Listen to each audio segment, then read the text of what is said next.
سلامونه، ستړي مشئ. د نن شپې ساټکي مو له پاکستانه په 2 میاشتو کې د 280 زره افغان کډوالو جبري شړل. د ملګرو ملتونو د ښځو چارو اداره وایي د ستنېدونکو 80 سلنه ښځې دي چې 40 سلنه یې له بحراني وضعیت سره مخ دي. علم دې زما بچی وکړي وروره، زه دا غواړم غریب یم، خامخا دلته هم دغه مرسته غواړم چې یو مکتب ته ولویږي، یو بل شي ته ولویږي. د ترهګرو ډلو په مالي سرچینو د امریکا د مرستو د بدلیدو په اړه د سیګر اندېښنه. جان سابکو وایي طالبانو د ملګرو ملتونو په دفترونو کې استخباراتي سرچینې ځای پر ځای کړي چې د دوی کارونه وڅاري او د دوی اړوند راپورونه سانسور کړي.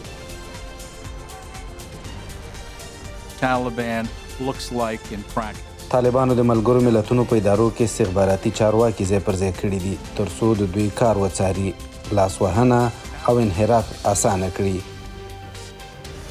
د افغانستان خپلواکو رسنیو ته د 2023 کال د ډیموکراسۍ جایزه. آمو ټلویزیون دا جایزه د افغانستان د خپلواکو رسنیو په استازیتوب د ډیموکراسۍ د ملي بنسټ لخوا ترلاسه کړه. خپلواکې رسنۍ تضمینوي چې طالبان افغانان نشي منځوي کولی.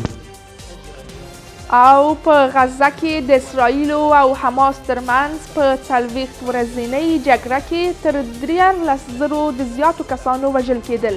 د اسرائیلو پوځ وایي نن یې د شفا پر روغتون دقیق او هدفي عملیات کړي دي.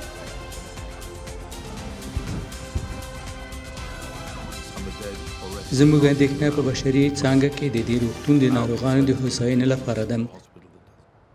اوس هم بشپړ خبرونه زه حسیبه اټکپاله یم.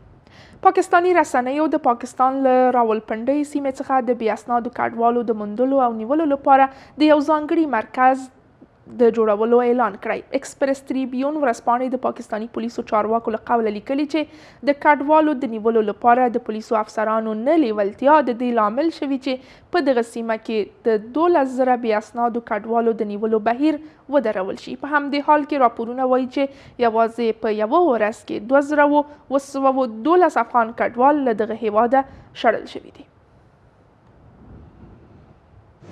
پاکستاني رسنیو رپورټ ورکړی چې دغه هیواد په تیرو 24 ساعتونو کې 2,212 کډوال ایستلي دي، که څه هم په تیره یوه میاشت کې د ورځې 12,000 تنه هم ایستل شوي او یا هم ستانه شوي، خو په تیرو 24 ساعتونو کې دا د ستانه شویو تر ټولو ټیټه کچه ده.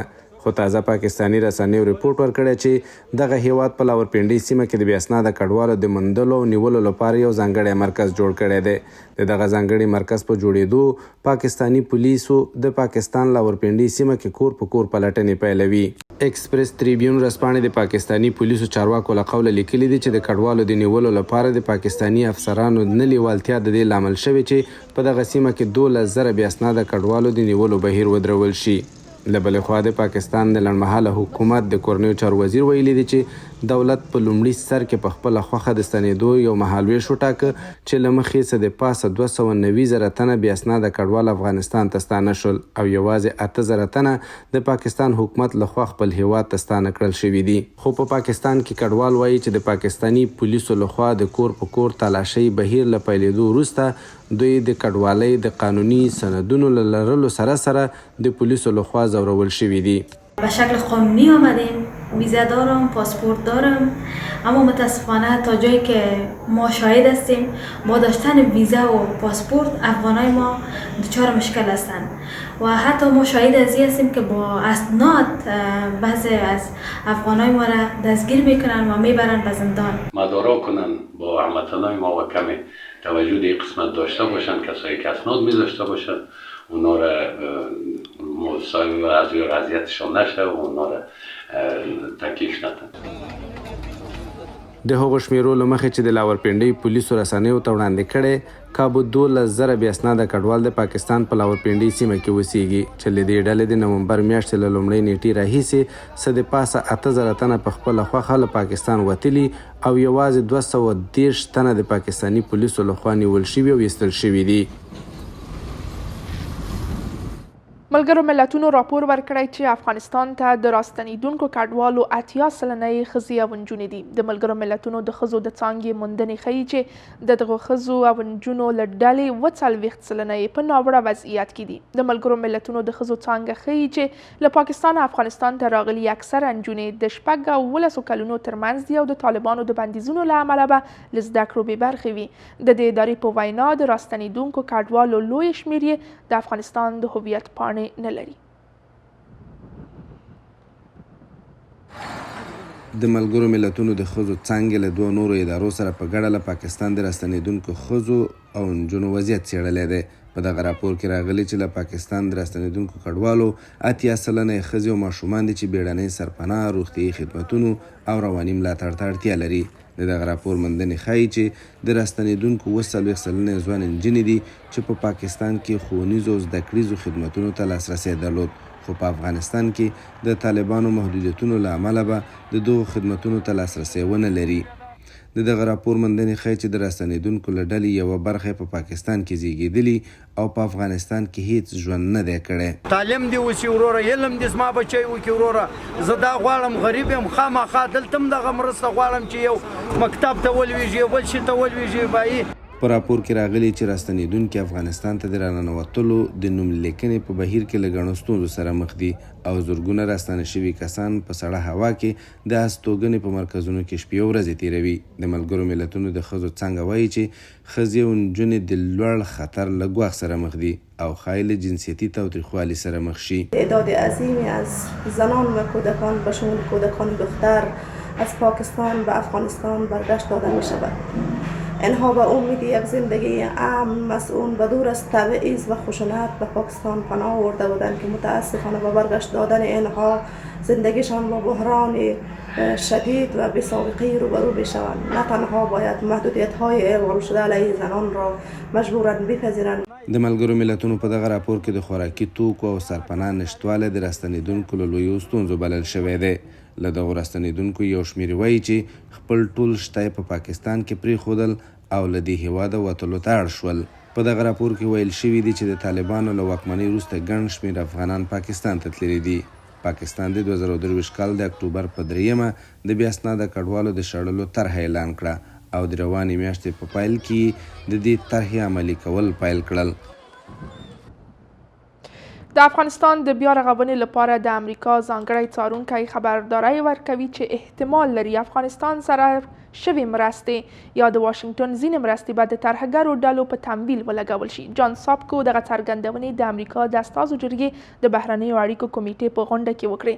دغه کمیټې پرون سه شنبه هم په محوري ناسته کې او هم فرعي کمیټه کې له افغانستانه د امریکایي پوځیانو د وتلو د موضوع او د هیواد د روان وضعیت په اړه جلا جلا غونډې وکړې. د دغو غونډو په دوام کې په افغانستان کې د ترهګرو ډلو د فعالیتونو او د بشري حقونو د خراب وضعیت په ځانګړې توګه د ښځو او نجونو د حقونو په اړه جدي اندېښنې مطرح شوې. د امریکا د استازو جرګې د بهرنیو اړیکو کمیټې مهمه غونډه له افغانستانه د امریکایي پوځیانو له وتلو 2 کاله وروسته د بایدن د ادارې د پالیسۍ پر بیا کتنې متمرکزه وه. د دې حکومت وژونکي او ګډوډ وتل له هماغه پیله بد تصور و. د تلپاتې سولې او د افغانانو د ملاتړ لپاره هیڅ پلان نه و. طالبان چې اوس افغانستان کنټرولوي هغه ترهګر دي چې د افغانستان د خلکو د ځپلو لپاره ځانګړي حکمونه تحمیلوي. دوی د ښځو له حقونو ناوړه ګټه پورته کوي او له وږو افغانانو بشري مرستې غلا کوي. د امریکا ځانګړی څارونکی چې په دې غونډه کې یو له ځانګړیو میلمنو دی خبرداری ورکوي چې د دې خطر شته چې له افغانستان سره د واشنگټن د مرستو یوه برخه د ترهګرو ډلو د تمویل سرچینه شي. جان ساپکو همدارنګه اندېښنه ښیي چې طالبان هڅه کوي د ملګرو ملتونو او نورو نادولتي ادارو پر دفترونو فشار راوړي. طالبانو د ملګرو ملتونو په ادارو کې استخباراتي چارواکي ځای پر ځای کړي دي ترڅو د دوی کار وڅاري، لاسوهنه او انحراف اسانه کړي او د دوی اړوند راپورونه سانسور کړي. طالبان همدارنګه له ملګرو ملتونو او د امریکا په مالي مرسته پلي کوونکو شریکانو نه مالیه او نور لګښتونه ترلاسه کوي. د امریکا د استازو جرګې د بهرنیو اړیکو کمیټې په فرعي غونډه کې پرون له افغانستانه د امریکایي پوځیانو د وتلو د موضوع په اړه د صفر ته د ستنېدو تر نامه لاندې غونډه جوړه شوې وه. But make no mistake, سیګر تر دې وړاندې ویلي و چې له شپږم ټولګي پورته نجونې له زده کړو منع شوي، اما پارکونو ته د ښځو او نجونو تګ، له محرم پرته د نجونو او ښځو سفر او له نادولتي سازمانونو یا ملګرو ملتونو سره هم د ښځو کار کول منع دي. The Doha Agreement خو هیڅ غلطۍ مه کوئ. دا د 2021 کال د اګست کیسه نه ده او د امریکا خلکو او ټولو هغو کسانو ته چې ډېرې قربانۍ ورکړې او موږ یې په رسمیت نه پېژنو لوی تاوان یې کاوه. ډېر غلط ګامونه چې په 4 ولسمشریزو دورو کې جمهوري غوښتونکي او دیموکرات او په 10 کانګرسونو کې اخیستل شوي دي. د دې غونډې په دوام کې د هیواد د تیر حکومت د پوز لوړپوړی قومندان سامي سادات هم د حالاتو د بیانولو لپاره بلل شوی و. سادات په دې غونډه کې وویل چې افغانستان د ترهګرو لپاره په امن ځای بدل شوی دی. نن زموږ په هیواد کې د القاعدې 14,000 ترهګر روزل کیږي. مشران د افغانستان او ایران ترمنځ ترهګرۍ په یو خوندي دهلیز کې آزاد تګ راتګ کوي. د کندهار هوایي ډګر ته څیرمه امریکا پخوانی اډه اوس له بهرنیو جنګیالیو ډکه ده چې د ځانمرګو بریدګرو په توګه روزل کیږي. له دې اندېښنو سره طالبانو په پرله پسې ډول ویلي چې د افغانستان له خاورې هیڅ هیواد ته ګواښ نشته، خو د دې اندېښنو په دوام اسلام آباد په دې وروستیو کې ویلي چې د طالبانو تر ادارې لاندې د افغانستان خاوره په ځینو مواردو کې د پاکستان پر ضد کارول شوې ده. په کابل کې د طالبانو امنیه قومندانۍ په یوې خبري غونډه کې وویل چې په تیرو 6 میاشتو کې په پلازمینه کې له 2300 ډېرې جنایي پیښې ثبت شوې دي. د دې قومندانۍ بیان وایي چې په دغو قضیو کې ډېری د قتل، غلا، د وسلو قاچاق او د الکولي مشروباتو استعمال شامل دي چې په تړاو یې 2200 کسان نیول شوي دي.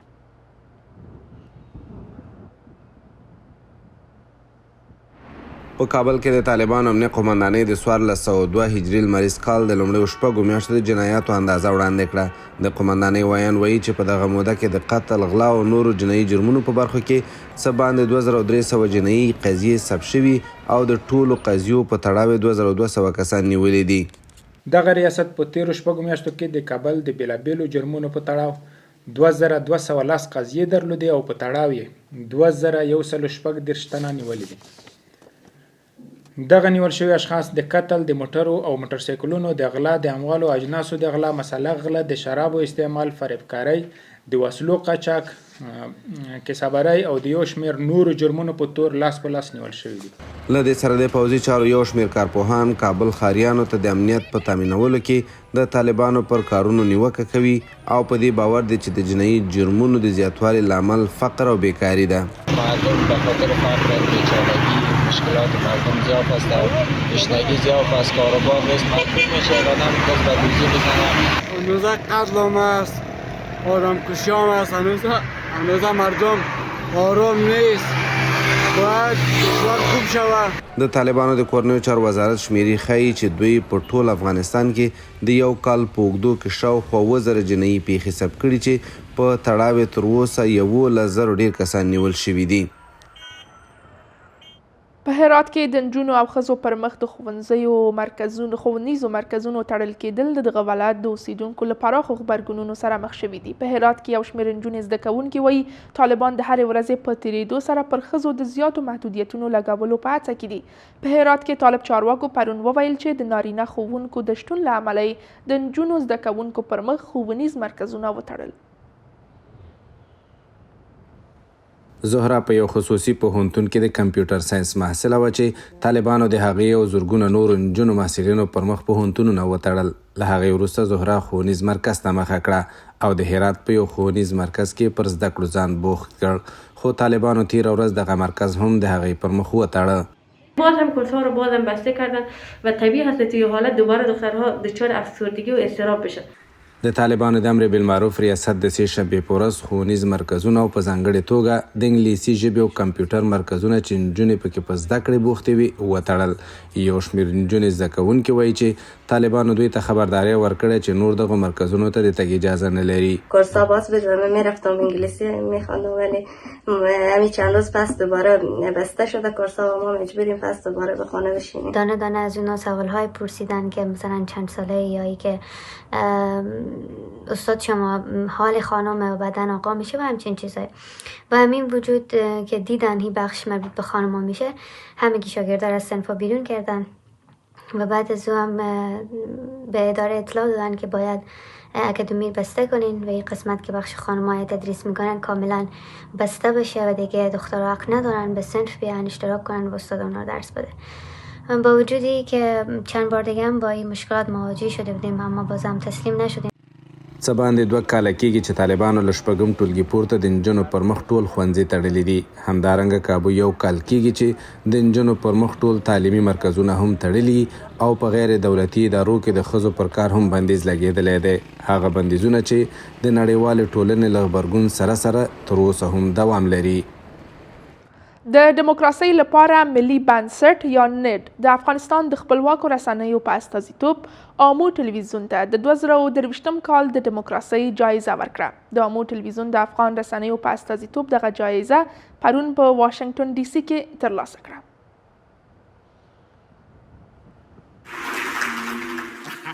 د دیموکراسۍ لپاره ملي بنسټ یا نډ د 2023 کال د خبریالانو لپاره د دیموکراسۍ جایزه د افغانستان خپلواکو رسنیو ته ورکړه. آمو ټلویزیون د افغانستان د خپلواکو رسنیو په استازیتوب دا جایزه ترلاسه کړه. موږ افغان خبریالان نن د واقعیت د ساتونکو په توګه دلته ولاړ یو او ډاډ ورکوو چې په افغانستان کې د دیموکراتیکو بنسټونو د رامنځته کولو او پیاوړتیا لپاره د تیرو 20 کلونو هڅې پیاوړې کړو.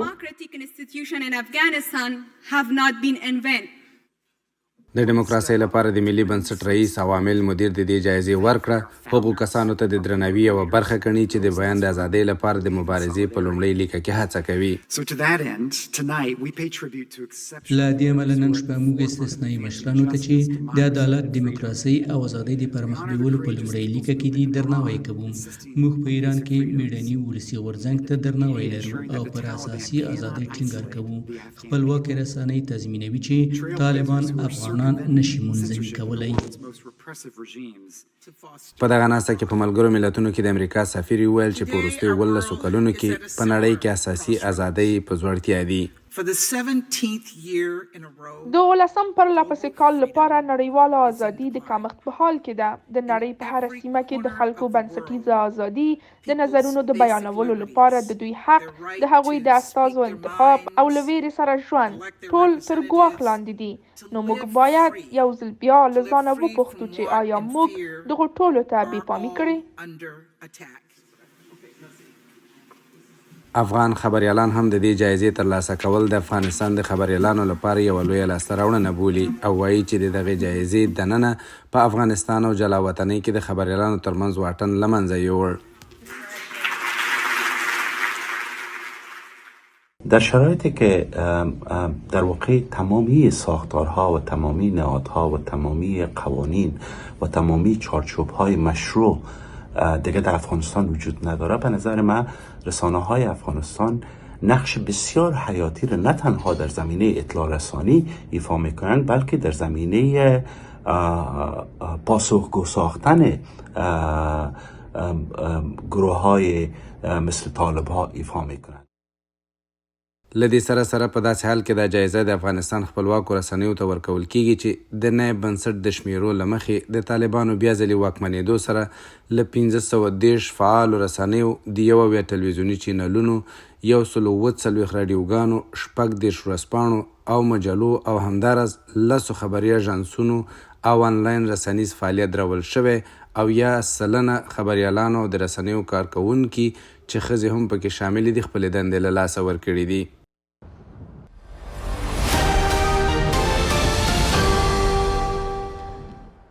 او څو لاندې اقتصادي خبرونه مو.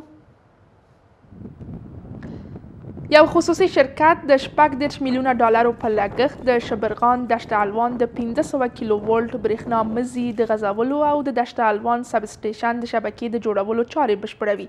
د طالبانو تر ادارې لاندې د برېښنا شرکت د چهارشنبې په ورځ له افغان انویسټ شرکت سره د دې پروژې هوکړلیک لاسلیک کړ چې پر بنسټ به دغه پروژه په 2 کلونو کې بشپړه شي او د ترکمنستان برېښنا به په ارزانه بیه د هیواد اوسیدونکو ته وړاندې شي.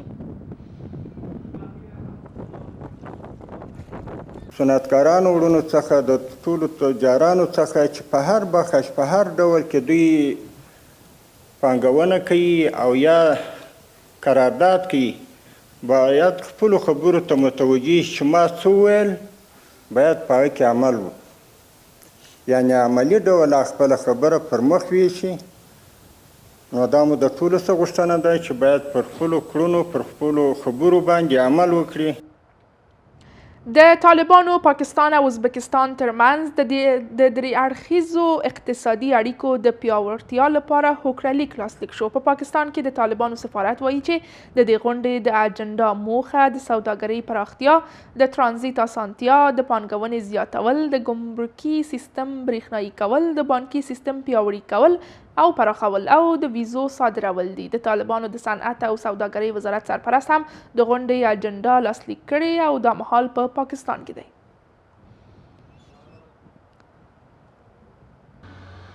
د فلای دوبۍ هوایي شرکت افغانستان ته خپلې الوتنې بیا پیل کړې. دغه شرکت د جمهوریت له سقوط وروسته افغانستان ته خپلې ټولې الوتنې لغوه کړې وې او د 2021 کال له اګست میاشتې وروسته متحده عربي اماراتو د دغه شرکت لومړنۍ الوتکې له دوبۍ کابل ته الوتنه وکړه.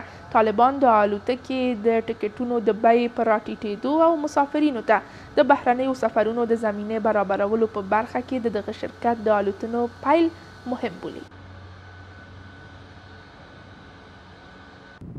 او د خوړو نړیوال پروګرام وایي وچکالۍ په افغانستان کې میلیونونه کروندګر چې د عاید بله سرچینه نه لري زیانمن کړي دي. د ملګرو ملتونو دغه سازمان پیکس ټولنیزه شبکه کې لیکلي دي چې د مسئلې ناورین رامنځته کړی دی. په ورته مهال یو شمېر کروندګر وایي چې د وچکالۍ له امله یې حاصلات زیانمن شوي او اړ دي چې د یوې مړۍ ډوډۍ د موندلو لپاره هیواد پرېږدي او ایران ته ولاړ شي.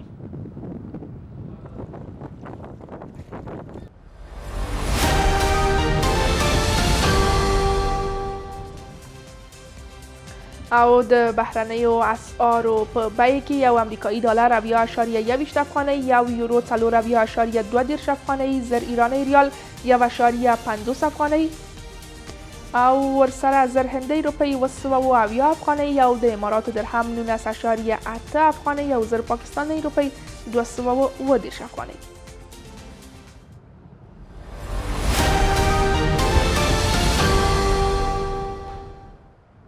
په غزه کې د جګړې له دوام سره د اسرائیلو پوځ وایي چې په شفا روغتون کې دقیق او هدفي عملیات کړي دي. په همدې حال کې د دغه روغتون ډاکټران وایي چې دغه روغتیایي مرکز د امکاناتو له سخت نشوالي سره لاس او ګریوان دی او یوازینی څه لري چې دغه مرکز ته د ټپیانو ډیر راتګ دی. له بلې خوا د ملګرو ملتونو د مرستو مشر وایي چې په غزه کې باید روغتونونه د جګړې په ډګرونو بدل نشي.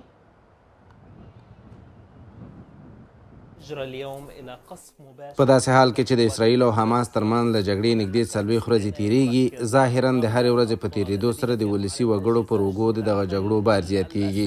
په غزه کې د الشفا روغتون ډاکټران وایي چې په دغه مرکز کې د ټپیانو د درملنې لپاره هیڅ اسانتیاوې نه دي پاتې. زه دلته د الشفا روغتیایي مرکز په آی سی یو کې ولاړ یم. دا څانګه د برېښنا له پرې کېدو وروسته د تیلو له نشتوالي سره مخ ده. د روغتیا وزارت د تیلو د کمښت په اړه خبرداری ورکړی. په همدې حال کې د اسرائیلو پوځ وایي چې د غزې الشفا روغتون کې د حماس پر ضد د دقیقو او هدفي عملیاتو په حال کې دي. یاد پوځ وایي چې په دغو بریدونو کې د حماس څو غړي چې په روغتون او نورو ملکي ځایونو کې پناه اخیستې وه وژلي دي. د اسرائیلو پوځ په غزه کې د حماس د ماتولو او زموږ د یرغمل شویو د خلاصون لپاره د ځمکنیو عملیاتو په حال کې دی. اسرائیل له حماس سره په جګړه کې دی، نه د غزې له ولسي وګړو سره. خو ملګري ملتونه وایي روغتونونه باید د اسرائیلي پوځ او حماس جنګیالیو ترمنځ د جګړې په ډګر بدل نه شي. زموږ اندېښنه په بشري څانګه کې د دې روغتون د ناروغانو د هوساینې لپاره ده. زه د حماس د مشرتابه د موندلو لپاره د اسرائیلو اندېښنه درک کوم. زموږ ستونزه دا نه ده. زموږ ستونزه له هغه څه نه د غزې د خلکو ژغورل دي چې ورسره مخ دي. په همدې حال کې د ترکیې ولسمشر رجب طیب اردوغان خپل ګوند ته په وینا کې ویل چې د اسرائیلو لومړی وزیر باید دا روښانه کړي چې آیا هیواد اټومي بم لري که نه. زودتر بابا ور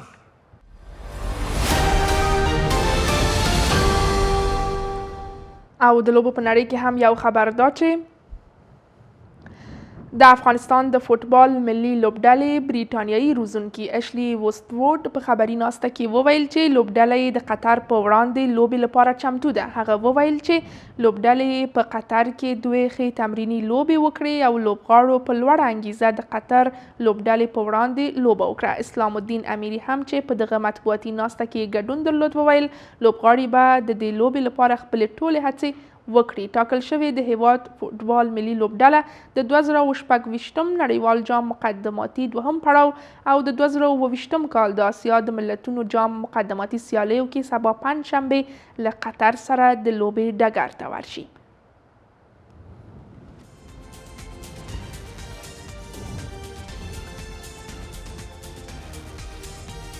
دا د دې مهال خبرونه له ملتیا مو مننه خو له تاسو غواړم چې د لا ډیرو تازه او کره خبرونو لپاره د آمو ټلویزیون ویب پاڼې amu.tv ته ورشئ. ښه شپه.